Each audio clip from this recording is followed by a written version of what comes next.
This is the Get Savvy Show, brought to you by the Reluctant Leader Academy. I'm your host, Mark Terrell, and on each episode, I'm going to help you get savvy to allow you and your business to grow. We'll be focusing on the 3 elements that lead to business success: your mindset, your processes, and your skills.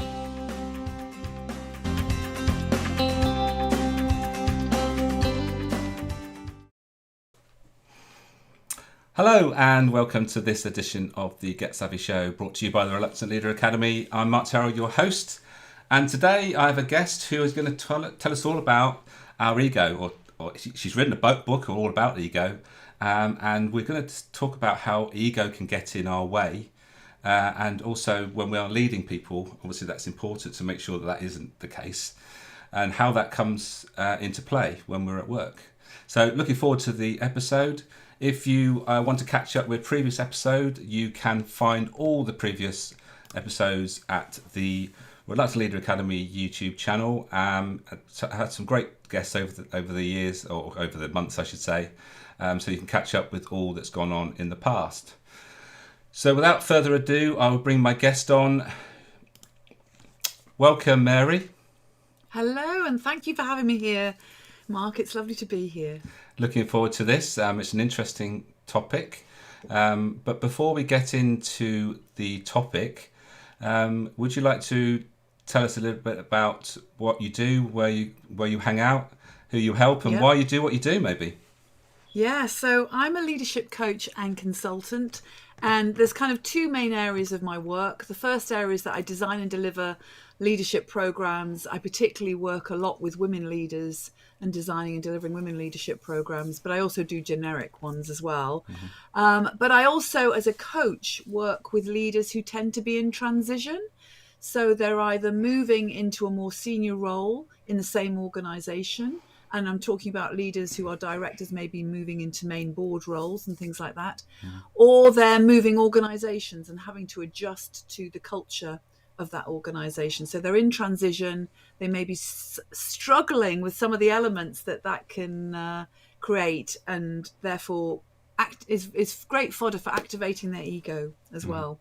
And I do why do I do what I do? Because I'm a great believer in people's potential. And I think that certain things happen in organizations that can dampen that potential. And it's all about unlocking that and helping people unlock their leadership potential at whatever level they may be. I believe leadership takes place all over the place. It's not just at the top of an organization. Fabulous, yeah. And as we both know, leadership is a skill that we can all use in our everyday life as well. That's the thing, isn't it? Absolutely, yeah. Okay, fabulous. So we'll be talking about LEGO in a while, but before we get into the topic, what we first of all do is look at the motivators of the guests that come on the show. So, like all the guests, you've completed a motivational map, and what we do is we find out what your top motivators are.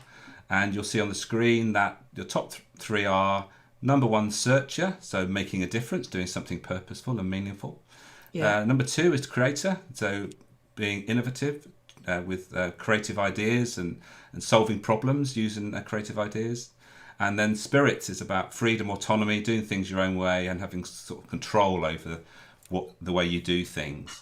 So, Yeah. Mary, how do you see that these three motivators sort of turn up or are fulfilled in what you do? So I was really pleased to see what came through in my results, particularly the creator, actually, because I don't necessarily have it that I'm that creative. But I have to say, as a value, I always stand for wanting to do things a bit differently, wanting to find another way or innovating in some way. So I was really pleased to see that element.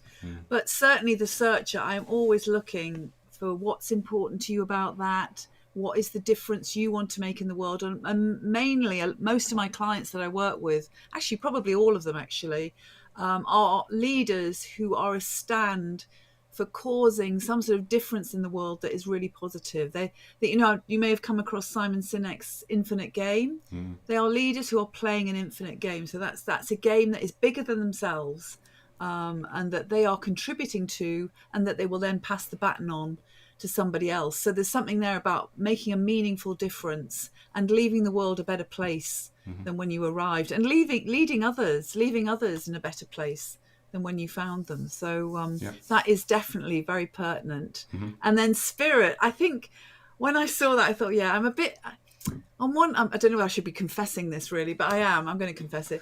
I can be a bit of a corporate rebel in some ways. So on the one hand, I have a compliance about me. I want to do right. I can be a real people pleaser, but I do know that I also want to push against, and particularly things that are not fair or not inclusive. I really want to make sure that that gets addressed in organisations. That's really interesting. I think going back to the creator thing, a lot of people say, well, I don't see myself as creative, but actually when you think about it, I mean, I know that you've created 49 to this point. I know there's 50 on the horizon of a podcast or a vlog or whatever you want to call it, in leadership lessons. So that's very creative in itself. And I'm sure, you probably don't see it as creative, but actually it's something that the type of things that a high creator does.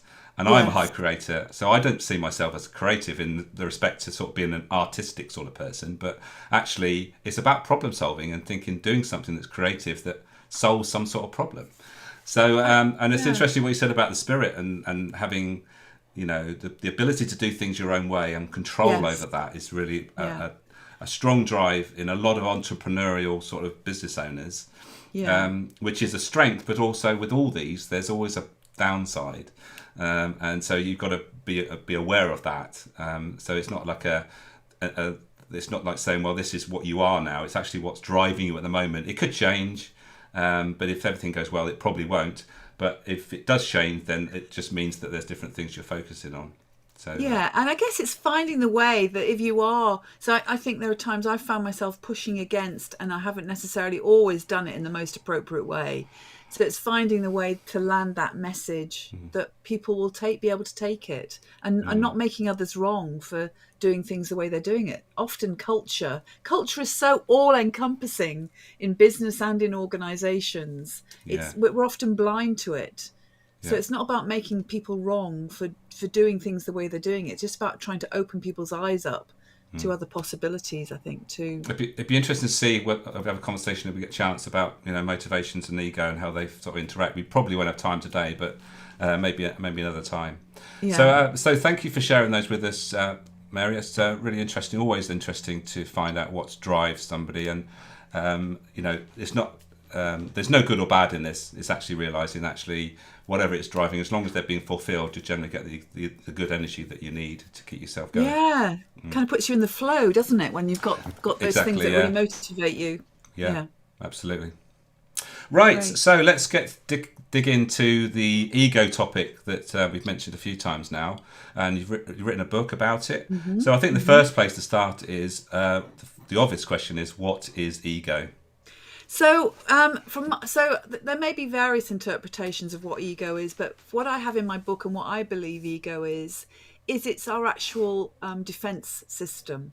The ego itself gets referred to in the press as they'll pay, oh, he or she's got a really big ego. They'll talk about people they're doing all of that for their ego. They're trying to overinflate themselves and make themselves look good, which we actually, as human beings, we are often, well, motivated to make ourselves look good or not look bad. That is certainly part of the agenda. But for me, ego is just more to do with our overall defense mechanisms. So anything that might cause us anxiety, social anxiety in some shape or form, will activate our ego. And that can be activated from that place of overinflation. So we can become very dominating and trying to force people to do things our way. Or we can also become submissive, and that's the sort of underinflated aspects of our ego.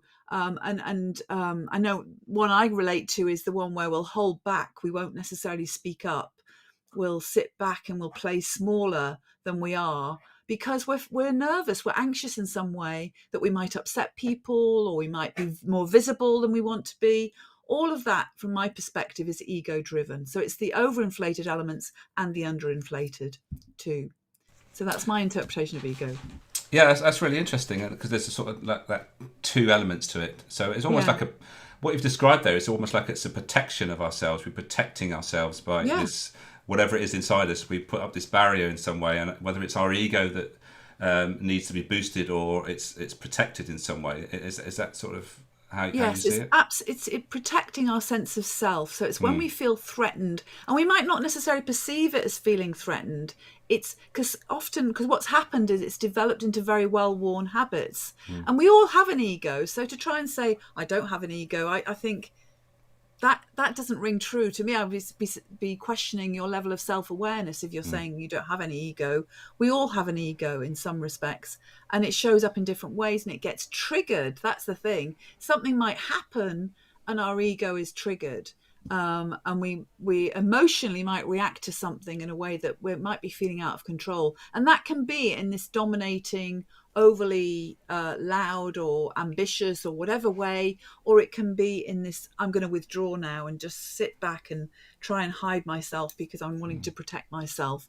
And this is based on experiences that we've had as we've grown up. So we can't get away from the fact that our formative years do absolutely shape the way we show up in the world as adults. And often we might be in a situation where it may be conscious or unconscious, but we might be reminded of, say we were reprimanded at school for speaking out, and we're in a meeting at work, and the tone of the person running the meeting reminds us of our teacher that reprimanded us. That might then have an impact on us, and we go quiet in that meeting because of whatever decision we made at that time.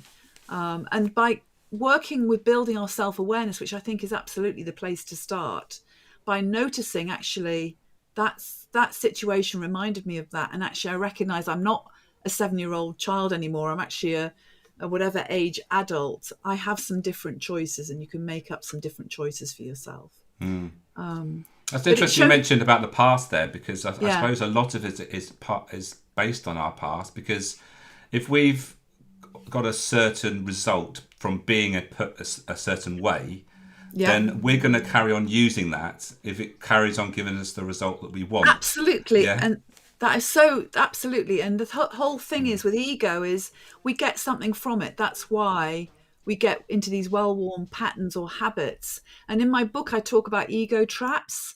So they're kind of, when we get triggered, we might have a sort of go to one or two ego traps that we go to, that we get sort of caught in. It's almost like we're trapped into that type of behavior. So, for example, an underinflated ego trap, which is one of mine actually, is people pleasing. I grew up in a family where my parents, not so much my father, but my mother, was quite loud and dominating.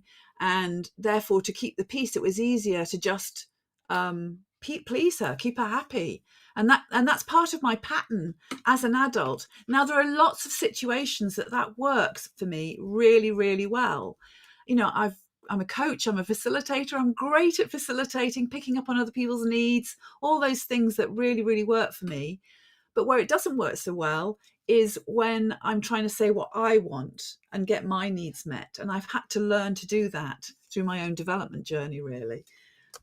So there are absolutely two sides to ego from that point of view, the bits that work for us and the bits that don't. Yeah, that's really interesting. I think everyone can relate to that, because there's certain, I suppose it's learned behaviours, isn't it?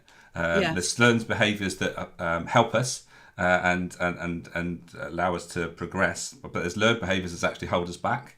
And it's Yes. getting the balance right, isn't it? It's about not always relying on the same thing. It's actually being able to adapt to certain situations, Yes. and being slightly outside your natural way of doing things now and again, I guess. Yeah.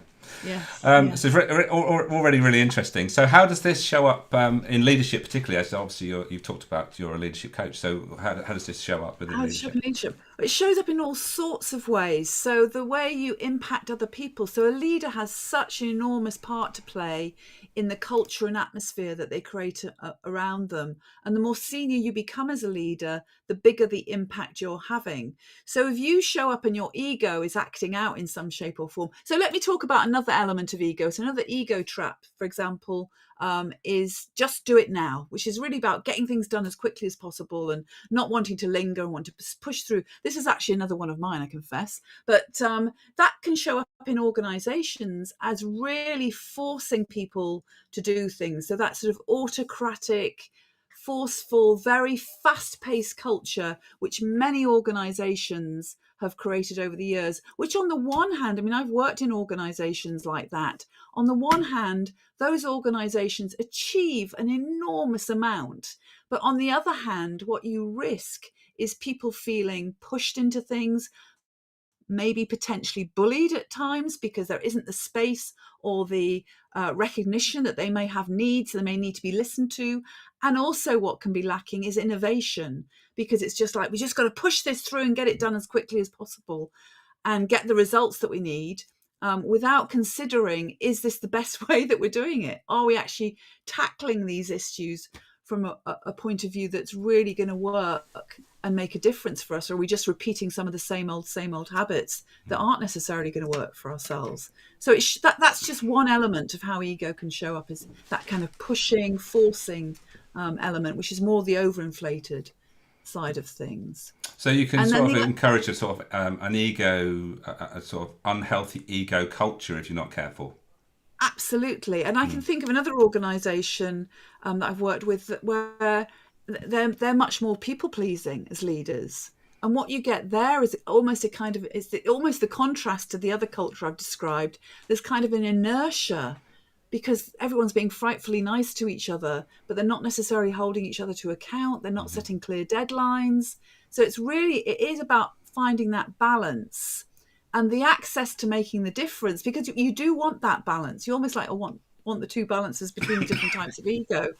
But the whole access to that really is for leaders to start building their self-awareness muscles. And through being more self-aware, you're then opening up choices as to what you do in any given time. Because I guess the whole thing is ego happens in the moment. So a lot of the work I do is helping leaders manage themselves so they get themselves present in the moment. They notice what's happening for themselves in relation to how they might be being with other people, and they can make some active choices in the moment around that, rather than being given by that trigger that gets them going down a well-worn ego-driven path. That's really interesting. So how do we know when we're starting to sort of be affected by our ego? The title to this live stream was, how how do we stop our ego getting in our way, which is Yeah. a link to your book. So how do we know when we're starting to actually unconsciously allow our ego to sort of take over our decision making? Well, I'd say if you're early in your journey, the first thing is to reflect on situations where things might not have gone as well as you wanted them to. So Mm, maybe where you've lost your emotional control in some ways, either got angry or got upset about something. mm, That is a sure sign that your ego is activated. Or also where you're not necessarily achieving the result you want, other people aren't necessarily engaging with you. What's happening? How are you being in that matter that might be causing that? Because I'm also a great believer that the way people respond to us is absolutely a direct measure of how we're showing up and how we're communicating with them. So if people aren't responding to us, then there's something around how am I being, and that is a sign that your ego may well be in play. But once you've started to develop that muscle, it's then recognizing, when this might be a pattern that I'm in. Starting to notice patterns that you're in, and choosing to do something differently. And one thing that you can do differently, actually, and this is really simple. It's sometimes the most simple things are the most difficult to do, but this is really simple. Is just to take a breath. If you notice you're getting emotional about something, or you're wanting to get really bossy or dominating of somebody else, that's a sign your ego is going. So take a breath and just slow yourself down so you get present.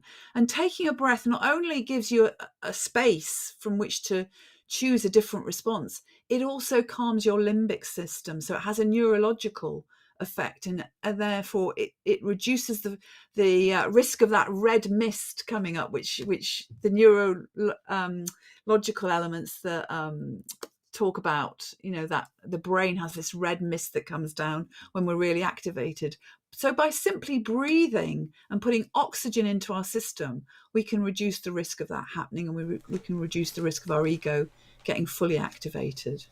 yeah, that's a really good message there, because there's always times when we want to do something, we know it's the wrong thing to do, but we're just desperate to do it, Yeah. and that's realizing, actually, no, I can't do that.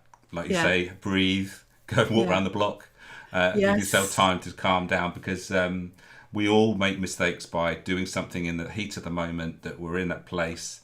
I can think of a number of occasions recently, and that I just wish I'd have just given myself a bit more time to just Yeah. consider the situation and do Yeah. something that's more considered. And there's Rather. nothing, people seem to think I'm in a meeting, so I've got to fulfill this meeting. I Mm, have a great story of a client who she built her awareness around her ego, and she was in this meeting with a senior leader who she was trying to influence. And this senior leader was becoming quite agitated in the meeting, and she was starting to feel quite uncomfortable with how this leader was behaving. And rather than continue with the meeting and feeling like, she was almost could feel herself shrinking back, going into that small ego place of, oh, I just don't feel powerful here.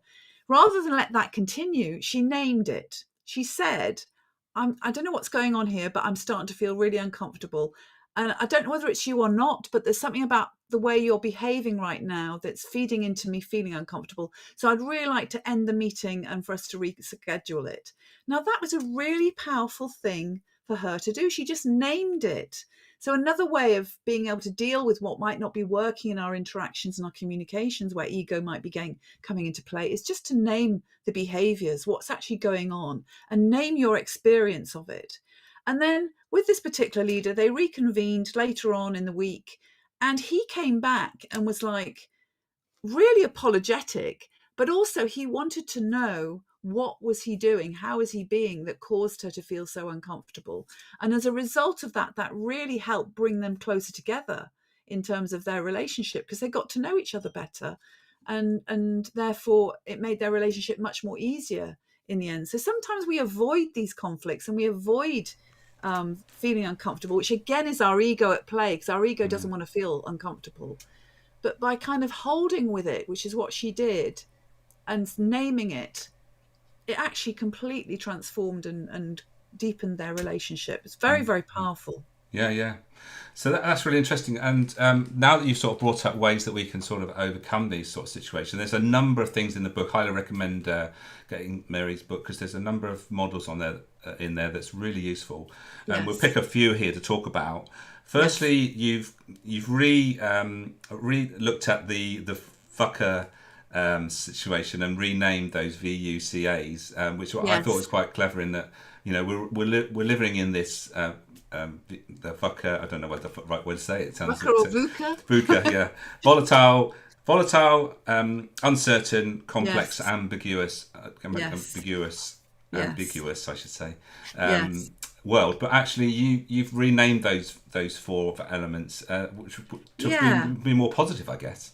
Well, because for me it was more about Bob Johansson. I mean, his book is fantastic, so I'd also recommend his book, which is Leaders Create the Future. Great book, and he talks about the antidote to VUCA being vision, understanding, collaborative, and agile. Though, as a leader, if you take that on, you will absolutely, it will help you navigate these really volatile, uncertain times. But I also feel that as a leader, there's a need for you to be vulnerable as well, because it's useful to be able to say, I don't necessarily know where we're going right now. What's happened is unusual. I mean, look at what's happened in the pandemic. It's Yeah. unprecedented. So I don't have all the answers, or I might be feeling uncertain about it myself. So being honest and that therefore a willingness to be vulnerable, I think can really help you in these times. It helps bring people closer together. There's also that element of being really unrelenting. So, recognizing that you've got your vision, knowing that that's where you're headed, and being unrelenting in fulfilling going in that direction, but not being attached to it. So being willing to do other things, as well as I think as a leader, you need to act with courage and be willing to take your fear with you. It's no good just ignoring our fear. Fears are always there in some shape or form. So it's about recognizing that we might be feeling uncertain or anxious about something, but taking positive action and taking your fear with you as well. And then finally, having the wherewithal to step up and to speak and be assertive, so that you can offer the direction, you can offer your input to people, you can debate things. There's another model which talks about effective teams are teams where there is active debate and constructive conflict. I think that really takes a lot of assertion from leaders, so therefore that's really, really important. Yeah, that's a really really good message there. And I could definitely remember when I was leading my retail business, I was in that position of thinking that I had to always come up with the solutions, and obviously the pressure that put on me and the stress was just ridiculous. Yes. So yeah, being vulnerable and say, actually, put my hands up. I don't know, have the answer, Yeah. is something that we all need to do sometimes. Yes. And the, And te- the team will have the answer. That's the whole thing. It well, will that's it. emerge Yeah, from what the team bring together. a problem solved and all that stuff. Yeah. Yeah, and allowing Yeah. your team to put their input in. Yeah, because I can say it's not just your responsibility to solve the problems. It's you bring your team in and they'll have their own ideas and they'll want to be involved, obviously. Yes. And another one that's worth mentioning, and it's quite well known, is the "I'm okay, you're okay" scenario. Yeah. And Yeah. I've taught this so many times and realised that it's so important. So I'll leave it to you to just describe what it is, because can be really powerful in many Well, situations. yes, I think it is a really powerful model, and I describe it, it's almost like the window you put on the world, because the whole model is four panes of glass, as it were, on this window. And we move around depending on how we feel in any given time and depending how activated our ego is. So, if I'm going to go into a meeting and I'm okay and you're not okay, I'm not necessarily going to be as sensitive as I could be to how the other person might show up in the meeting. And I might want to force my point of view on somebody else and force that through. Vis-a-vis, if I go into that meeting feeling I'm not okay, and you are okay, I'm going to be much more conceding. I'm not going to push my point of view at all. I'm going to just go along with whatever you might say. And I'm not going to value my own point of view either.